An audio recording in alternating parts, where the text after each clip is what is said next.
Promised Paul and Dawn, I'll keep this as brief as possible.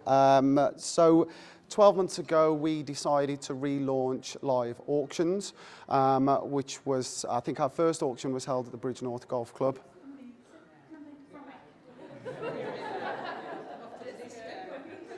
Yes, we also do live discos, guys, if anybody's interested.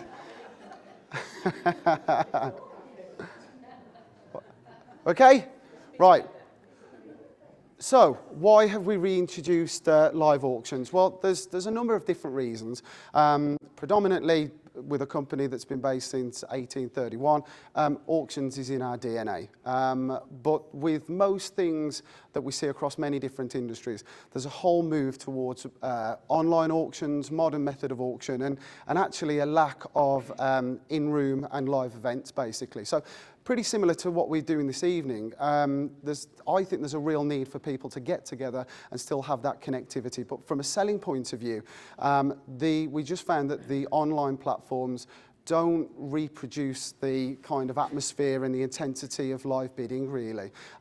It's almost like an eBay style where you've got a clock, it's winding down, but you really can't feel that competition. And we found that some of the results were quite mixed as a result of it, really. And we also were getting approached from various different people who've got needs, motivations. Traditional auction was something that would have been a really good fit for them, but we just didn't have a viable product. So last year we signed up and partnered with Sheldon Bosley Knight. The crux of it is they're a similar sized company to ourselves, based down in the Cotswolds, but they already had a legal department set up, as well as an auction department. So we've got the local expertise to list the properties, market them, and deal with buyer leads, and they then deal with the legal packs and the buyer registration, and obviously seeing things through from a legal point of view. So they've been great so far. And Matt, who unfortunately couldn't be here tonight. When is auction the solution?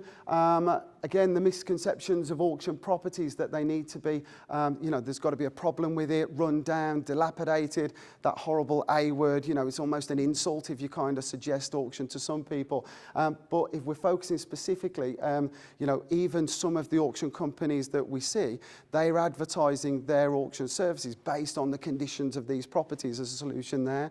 But from our point of view, we've seen better results because we've got somebody that really does need speed and security, and that outweighs the need to hold out for every penny, really. Typically, you'll see an auction lot that will be probably guided about 20% less than market value, and then from that, you can then reserve 10% above. So if you've got a property at 200,000, that's the guide price, and you can reserve at 220.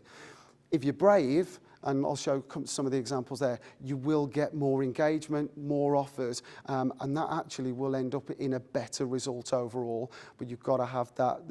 You've got to have that element of risk in the first place.